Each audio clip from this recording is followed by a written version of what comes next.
you have a Bible and like to follow along, we're going to be in Matthew chapter 9. Matthew chapter 9, verses 35 through 38. We're continuing the series that the elders have started on our outward focus. We don't really have a title for this series. Each sermon stands alone, but the theme that we're experiencing is more of an outward focus. And this afternoon, I want to do a sermon entitled Mission and Motivation. Mission and Motivation. I'd like to read to you from an old hymn. Growing up, we didn't have songs, obviously, on the overhead. Yes, I'm that old. Yeah, I feel like an elder, and I feel elderly. So we didn't have the overhead, so we always sang from the hymnal. And so there's a lot of good old hymns. They were simple, but they had great content. This is from an old hymn. It's called Ready. Anybody remember the hymn Ready? Nobody remembers the hymn Ready. 2 people remember the hymn Ready. Good. All the old people. All right. Old hymn called Ready. It says, ready to suffer grief or pain, ready to stand the test, ready to stay at home and sin others if he sees best. Ready to go, ready to stay, ready my place to fill, ready for service, lowly or great, ready to do his will. Ready to go, ready to bear, ready to watch and pray, ready to stand aside and give till he shall clear the way, ready to speak, ready to think, ready with heart and brain, ready to stand where he sees fit, ready to bear the strain. Ready to speak, ready to warn, ready o'er souls to yearn, ready in life, ready in death, ready for his return. Ready to go, ready to stay, ready my place to fill, ready for service, lowly or great, ready to do his will. And then in keeping with that, I would like to tell you a real story. I'll read the story by way of an introduction to the text in Matthew chapter 9. In November 2010, a wedding party in Australia was unexpectedly called into action right after the wedding ceremony. While they were posing for pictures on a scenic ledge, a woman unrelated to the wedding fell into the water and started to drown. Dressed in his tuxedo, the best man jumped in and brought the woman back towards shore. The bride, a trained nurse, waded into the water and started administering CPR. By the time the emergency personnel had arrived, the woman had regained consciousness. But according to one safety official, the victim, quote, the victim was very lucky that the bridal party was there and they acted quickly and got her to the shallows. After the daring rescue operation, the drenched, heroic best man and the bride happily rejoined the wedding reception and continued with the ceremony. Well, that's the picture I want you to keep in mind this morning, or this afternoon. We're dressed here and ready for worship, but at the same time, we're also prepared to dive into mission, even when it's inconvenient, and even when it's dangerous, and even when it's costly. This morning, we want to look at a passage of Scripture in which Jesus challenges us to look out, look outside, look out, and to take a specific action. The question I'm asking is, are we ready? Are we ready to go? Are we ready to stay? So let's look at this passage in Matthew chapter 9, verses 35 through 38. A couple of theme statements I want to start with. One is mission flows from seeing people as sheep without a shepherd. How do you see people? Mission is motivated and it comes out of a heart where we see people as sheep without a shepherd. I think it would be helpful sometimes if we saw ourselves that way, sheep in need of a shepherd. And here's kind of the main teaching that comes out of this text. The main teaching out of Matthew chapter 9, verse 35 through 38 is the comprehensive ministry of Jesus was fueled by compassion and sustained by prayerful partnerships.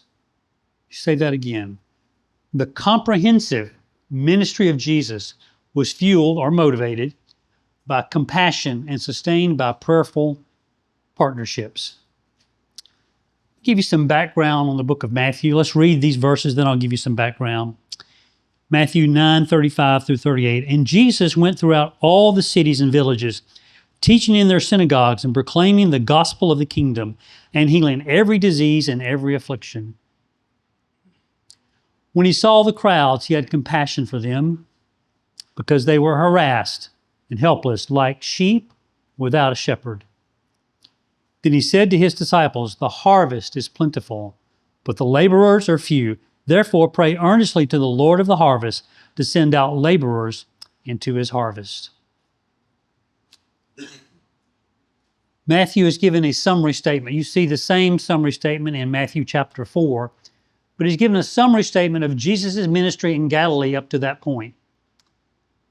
And so he'd gone through all these villages, he had been teaching, he had been healing. And so this is a summary statement of everything that's been going on up to that point. Let me back up even further and give you a little bit of background on Matthew. Matthew was a disciple of Jesus. In other Gospels, he's referred to as Levi. He's writing approximately 20 to 30 years after the resurrection of Jesus. Matthew's audience is primarily Jewish. And he has a goal in mind. These gospel writers, they didn't just compile stories. They did, but they compiled stories with a goal in mind. They had a purpose behind their teaching. What was Matthew's goal? His goal was to try to convince his Jewish audience that the Messiah they had waited for, they had longed for, had finally arrived. A great example of this is in Matthew chapter 11, where Jesus basically tells John the Baptist, I am who you're looking for. Your life has not turned out the way you had hoped, but I'm who you're looking for. I am the fulfillment of everything God had ever promised. I'm it. I'm the fulfillment of God's promises to Abraham, his promises to David, his promises of a kingdom, his promises of a land. I am the fulfillment of his promises of a new temple. I am the fulfillment of it all. And this is what Matthew is trying to say. This is why Matthew, more than any other gospel writers, quotes the Old Testament. He'll say things like, this was written in order to fulfill, and then he gives the scripture. So he's trying to get his audience to understand who and what they've been longing for has arrived. It's here.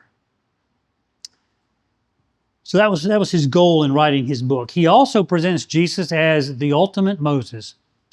Remember in Matthew chapter 5, Jesus goes up on the mountain and he starts teaching. He gives the law from the mountain. Well, who else did that? Moses did that. Jesus is the ultimate Moses, right? It's called the Sermon on the Mount. He gives, as it were, the law. But it's a law he's going to fulfill, and it's a law he's going to live in us and through us. It's really almost a promise that he's going to be the one that's going to produce his life in us and through us. And the Sermon on the Mount really exemplifies, here's what kingdom living is like. I'm the king, my kingdom is here, and now here's what real kingdom living looks like. This is what he does in Matthew 5, 6, and 7. So Matthew also, in his letter, gives you these large blocks of teaching. This is what he says in Matthew chapter 9:35. And Jesus went throughout all the villages, all the cities and villages, teaching in their synagogues, teaching in their houses of worship. These houses of worship were all over. So they were usually small, and proclaiming the gospel of the kingdom. So Matthew presents Jesus as this ultimate teacher. He gives these large blocks of teaching that is quickly followed by acts of healing. And you see this pattern here. You see the pattern in Matthew 5, 6, and 7. It's called the Sermon on the Mount. Then immediately after that, in chapters 8 and 9, you see all these evidences of healing. We'll look at some of those, or at least I'll make reference to them. So that's some of the background of Matthew. So the first thing I want you to notice is that the ministry of Jesus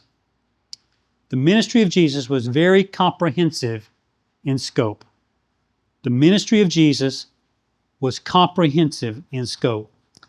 Look again at Matthew chapter 9, verse 35. It says, he went throughout all the cities and the villages, teaching in their synagogues and proclaiming the gospel of the kingdom and healing every disease and every affliction. There was no disease that was a match for Jesus. There was no issue that he encountered that he couldn't resolve and didn't resolve.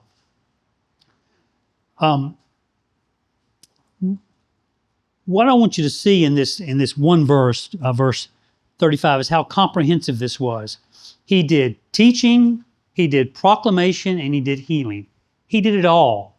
Now, I do think that Matthew mentions this order for a reason. I do think that if you had to select one as primary, I think it's the teaching and the proclamation. But that doesn't diminish the healing ministry of Jesus at all. It just, Matthew lists them this way because the teaching was really more primary, okay? But it doesn't diminish that there was a demonstration of what he was teaching.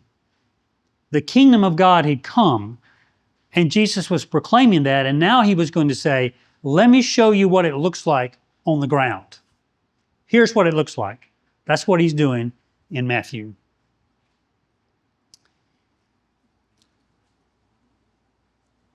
So it's also comprehensive in other ways. Let me mention some of those ways to you. It was comprehensive geographically. The ministry of Jesus was comprehensive geographically. Look at what he did. He went through all the cities and villages. All over Galilee, Jesus went and taught in the synagogues, proclaimed the gospel, and healed folks. Now, there's some debate as to how many people lived in Galilee at the time. Josephus, the Jewish historian, says around 3 million. A lot of scholars question that. They say it's more like 200 to 300,000, somewhere in that. But still, it's a lot of people.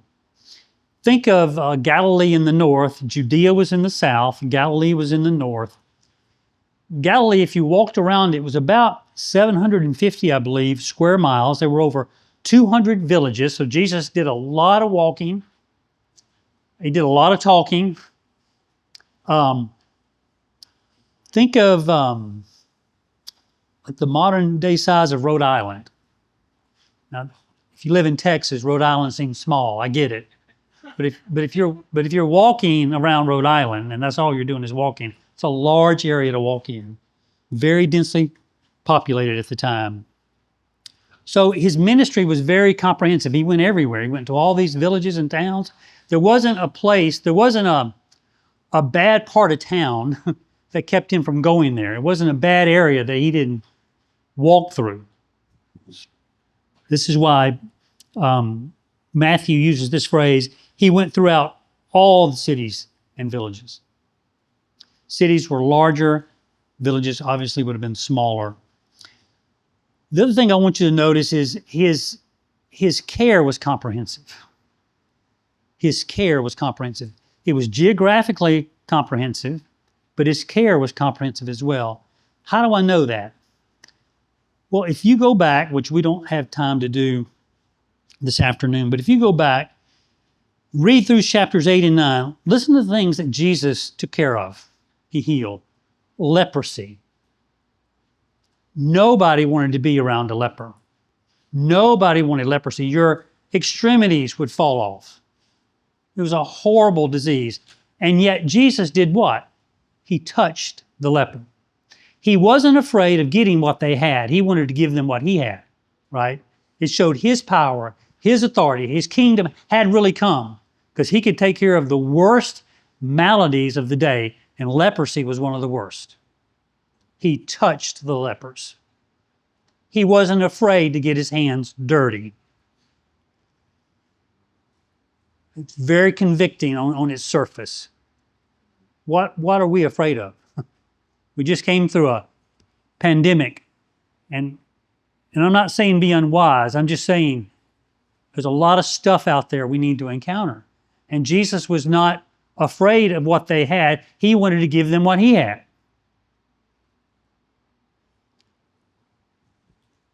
I heard someone say to me the other day, if I were getting married, I would not bring up children in this world. I hope we never say that. Listen, we have the answer.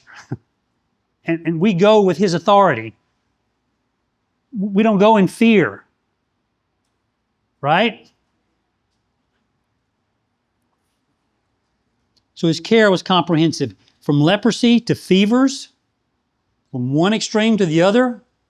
Fever could be obviously very bad, but leprosy to fevers to demon possession, he took care of that. And the demons would cry out. They would say, have you come to torment us before the time? Because your kingdom is supposed to be out there somewhere, and now it's here. It's come, and we didn't think judgment was going to be, it was not going to be until way out there, and now it's here. That's what they were saying. You come to torment us before the time. It's not the right time. And Jesus was saying, my kingdom is here.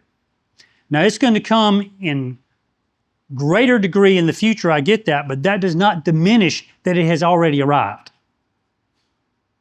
It has come, it is coming, and it will come. It's all three. From leprosy to fevers to demon possession, to those who were paralyzed, to those who needed spiritual healing. He announced forgiveness in these chapters as well. No class was excluded. He healed men and he healed women. He heals the young. He heals the elderly. He heals those who were considered outcasts, like lepers. He healed family members. He healed Peter's mother-in-law. Okay? He liked his mother-in-law. He healed enemies of the state. He healed Roman centurions, or the daughter of a Roman centurion. There was no class Jesus wouldn't affect, and there was no place he wouldn't go, and there was no situation he wouldn't face. His ministry was comprehensive. So it begs the question. Here's our application. It begs the question. Do we have a comprehensive ministry at the gathering? We gather to hear the word on Tuesdays and Sundays, but do we also share in the healing ministry of Jesus? Healing in a broad sense also can involve caring for the poor. It means praying for the sick. It means praying for healing. It means providing a listening ear. It means giving counsel. This is given regardless of political affiliation, economic status, gender or whatever gender they claim, or race. We give ministry in his name. There is no one beyond his reach. So our ministry as a church must be comprehensive as well.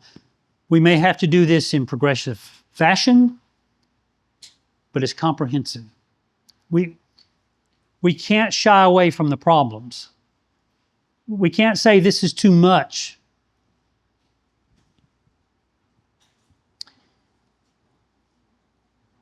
There is some balance here. Let me give you the balance, and I'm willing to tweak this some, but I think this can be a balance. When we focus on proclaiming the truth without listening to the issue or the need, we can appear to be callous, right? If we don't hear where they're coming from and simply want to give them truth, which is important, we can be callous because we're not listening. On the other hand, if we merely give a helping hand or a listening ear without telling the truth or proclaiming the gospel, that can be shallow because it doesn't meet the need.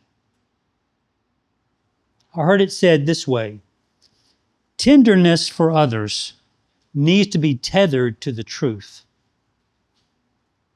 And truth-telling needs to be backed up by tenderness.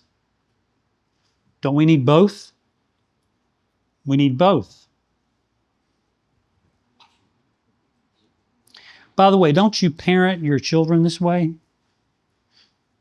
You listen to them, you care for them, you provide for them, and you also correct them. Right? You do both. If my child falls and hurts their arm or their leg, I don't say, well, you should have seen the rock there and not tripped. You pick them up, you care for them, and you teach them, next time maybe be aware. We do both. Even as parents, we do both. The next thing I want to point out, the next big section here in verse 36 is the ministry of Jesus was fueled by compassion. It was fueled by compassion. Look at verse 36. It says, when he saw the crowds, he had compassion for them because they were harassed and helpless like sheep without a shepherd. He saw them. What does that mean? He saw them. It means he knew them. He perceived the condition they were in. Even as a hospice chaplain, I don't know how many times I can tell you I've been kind of caught short by not listening well enough, not listening to what they're really saying. I heard a friend of mine say, you need to listen for the heart drop. You need to listen for what's really going on. Jesus heard them. He saw them. He perceived. He knew what was going on. May God give us eyes to see, ears to hear. It also says he had compassion. He had compassion. This word in this context means to yearn. In fact, if you look up the word, it means to be moved in your bowels. Okay? Because the bowels for them was the seat of the emotions. Okay? With us, we would say, you need to hear them with your what? With your heart, right? It means to yearn. It means to be moved. It's a strong expression that moves someone towards action. Jesus saw them and he felt compassion. What's convicting about this to me, I see people sometimes and I see what they're doing and I think, stay away from me. You don't believe what I believe. And yet Jesus saw people and he didn't move away from them, he moved towards them. He had compassion. It motivated him to action. It says he knew that they were harassed and helpless. What do these words mean? The word that's translated as harassed means to be afflicted, troubled, grieved, bothered, or annoyed. Anybody feel harassed sometimes? Just maybe in your heart. Maybe you're harassed by habitual sin. You're harassed by it. Maybe you're harassed by someone or something. As much as I want you to reach out, I want you to hear also that Jesus hears your harassment, right? He's not just a good shepherd out there, he's a good shepherd in here too. He hears your harassment. It also says they were helpless. This comes from a verb that means to be thrown down, rejected, thrown away, cast off. This word speaks of the people's abandonment by their leaders and its thoroughly damaging effect. I think Jesus, perhaps too, the text doesn't say this, but I think he was perhaps angry at this point as well. They had religious leaders that did not serve them well. This is why he said, come to me, all who labor and are heavy laden, and I'll give you rest. Because they weren't getting rest from the people that were over them. The Romans, the Pharisees. No wonder they felt harassed and helpless. You can read about Jesus' woes to the Pharisees, his condemnation of them in Matthew 23. He doesn't want them to do any more damage to his people. Jesus was profoundly moved when he looked into their faces, when he saw them, because he saw people who were wholly disheartened, demoralized, and discouraged. Sheep without a shepherd scatter easily. I didn't look this up, so I'm not 100% sure about this. The most common characteristic of a sheep? They go astray. You know what Isaiah said? All we like sheep have done what? We've gone astray. Anybody in here perfect? Anybody never went astray? All we like sheep have gone astray.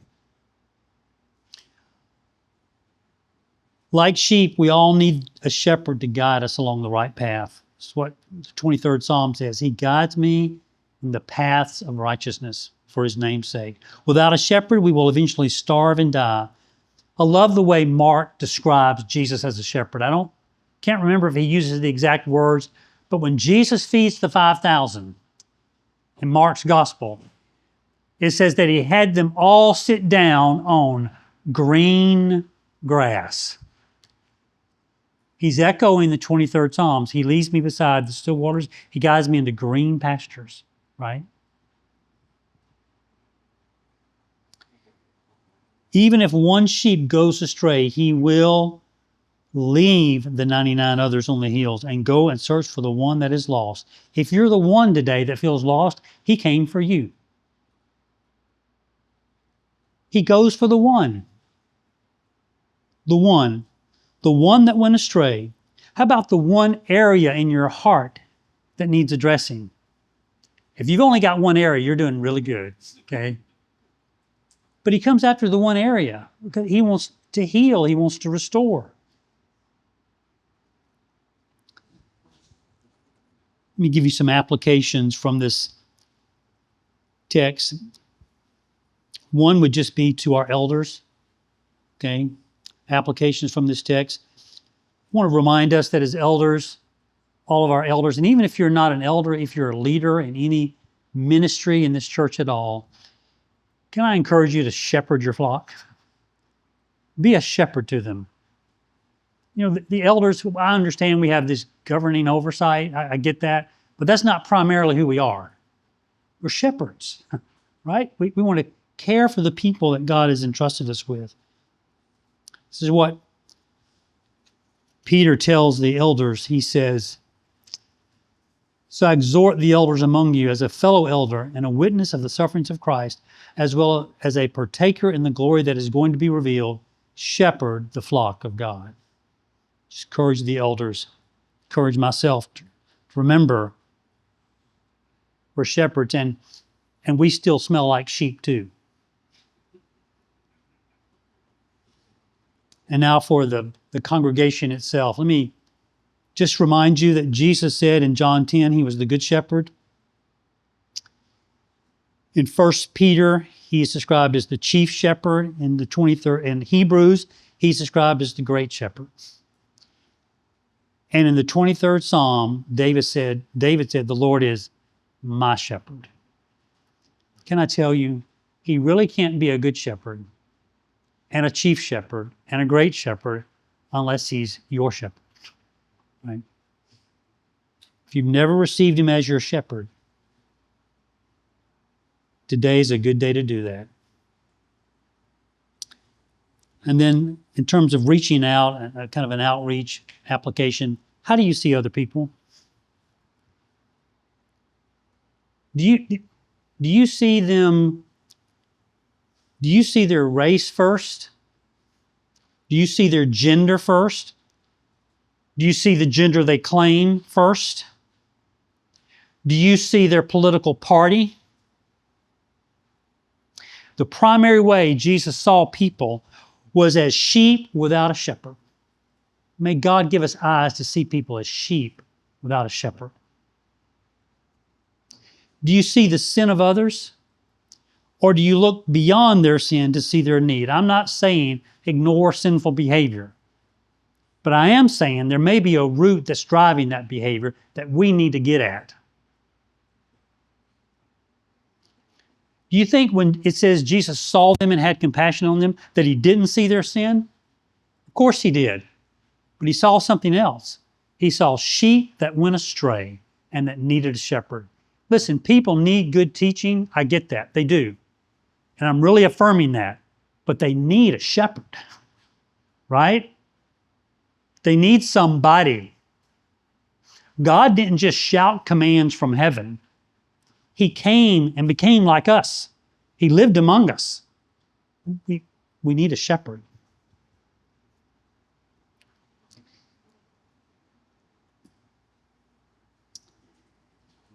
Do you see the sin of others, or do you look beyond their sin to their need, in particular to their need of a shepherd? When we see people as sheep, we will see their comprehensive needs. When we really see them, we'll see their comprehensive needs, and we'll also see the good and great shepherd. So we need to see them. I'll tell you a greater need. We need to see him, right? We need to see him, that he can meet their needs. And he has called us as his under-shepherds, as privileged to participate in the kingdom. He sees us as those that can go and meet those needs in his name. Well, let's wrap this up and we can go and get the kids now.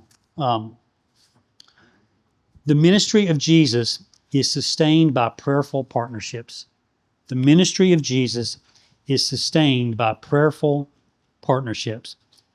Verse 37, then he said to his disciples, the harvest is plentiful, but the laborers are few. Therefore pray earnestly to the Lord of the harvest to send out laborers into his harvest. In this context, I think he's talking about the Jewish harvest. Okay, I think in the immediate context, that's what he's talking about. It was ripe. Because he indicated this in other texts. Remember in John chapter 4, he says, look, I tell you, lift up your eyes and see the fields, they are white for harvest. So in the John context, in John chapter 4, it's implied that the harvest, and these are two metaphors, shepherd and sheep and a harvest, okay? Laborers in a harvest and shepherd and sheep. These are the two metaphors that he's using. In the John text, it seems like the harvest was ready to be gathered.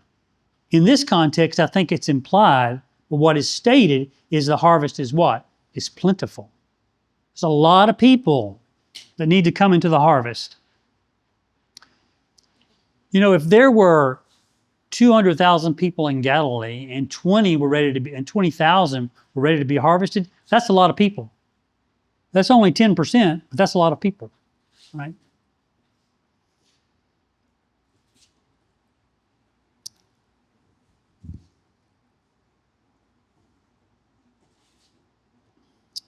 Not all harvests are necessarily equal. For instance, the Athenian harvest in Acts 17 was relatively small compared to the Pentecost harvest in Acts 2, which was quite large. But I think the idea of laboring towards a harvest and laboring as you gather in a harvest would both apply. We believe that the call to follow Jesus goes out to the many, but few comparatively respond. Jesus, however, says that the problem in this text is the harvest is large and the workers are few. It's a call for more workers. Jesus could have spent every hour healing and teaching. There was no shortage of people who needed the gospel of the kingdom proclaimed to them. In his earthly existence, he was limited by his human body. He could not be everywhere at once, nor could he meet every need. He grew tired and hungry. He needed others to go out and preach the gospel. People are the harvest, lost souls waiting to hear the gospel, waiting to be brought into the kingdom. The problem was not that there was not enough people to harvest, but that there were not enough laborers to do the work. So both metaphors still apply.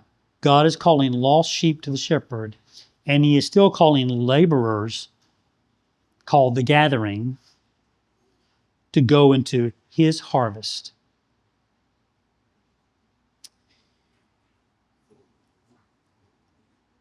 It's interesting to know that the word for send out here is actually a forceful kind of word. It's pretty forceful in this context. It speaks of force and it speaks of intensity. The emphasis is on the urgency of the need and the assertive nature of the sending. For instance, the same word that he used for sending forth is the same word he used for casting out demons. Why would he use such a word? Because like all of us, when you talk about going out into the harvest, you feel intimidated. You feel afraid. And sometimes we need a gentle push, or rather, we need a shove. Because that's the word that's being used here. Same word for casting out demons is the same word that he's using here for sending out into the harvest. In other words, just show up, right? I remember when I worked at Harris Hospital years ago, I was a chaplain intern. And the one place I did not want to get called to in the middle of the night was the emergency room. It's late one night, it's back when we had pagers. No, I'm elderly. They page me, I pull out my pager and it says GSW times 2. GSW meant gunshot wound times 2. And so I go down to the emergency room and all I can remember in my training was just show up. Just show up. I didn't know what I was going to do, what I was going to say, what I was going to encounter. But that's the same thing he's kind of saying to us. Just show up. Just, I don't know how to minister to everybody I meet. I don't know how to address every problem my children bring in. I don't know how to solve every argument they have. How do we think we're going to handle the harvest? Well, you show up, right? You go forth.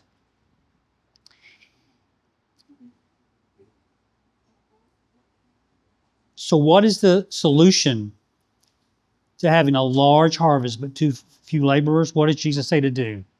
Pray. Pray that God will send laborers into the harvest. And while you're praying he'll send laborers, that may mean you. And while you're praying that he'll send laborers, maybe you pray for courage. Maybe you pray for the right words. But show up. So is God calling you? What is God calling our church to do? There's a general call into all the world, but where is God calling you specifically? I mean, there are harvests to be reaped in education, in the political world, in all kind of jobs, in the job market, in the business world. There are all kind of harvests God may be seeing. The military may be a harvest field. Where is God sending you in the harvest field? Show up. Report for duty. There's all kind of places God may be sending us. Are we praying for someone to be saved? Or as the text tells us, are we praying for more laborers to go into the harvest? Final thing I want us to recall is this, and we'll close. And this is so important for us to remember. Remember, I need to remember this. As a hospice chaplain, when I show up somewhere and there's chaos and I don't know how it started, I don't know why the fight is, I don't know why the police are there. Let's remember it's his harvest, right? It's his harvest. He is in control. He has not abandoned you. He has not overlooked you. The one that sends you is the one that goes with you. He knows what the chaos is. He knows how hard it is. But that doesn't diminish his call on your life, and it doesn't diminish his power in the middle of very difficult circumstances. If he calls, then he supplies all the necessary resources for the call because he is Lord of the harvest. He's over the whole thing, and he's got it all under control. So I don't know where God's sending you. I get scared sometimes if God's going to send me somewhere. You mean I got to quit my job? I don't know. I'm just saying we should be ready to go. Ready to stay. Wherever God is calling us, are we ready?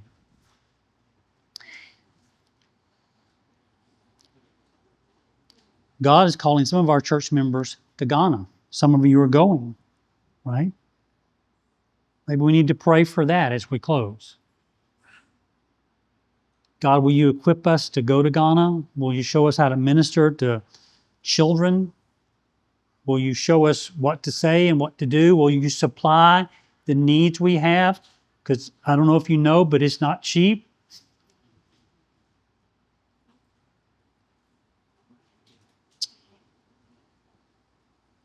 So why don't we circle up and we'll pray.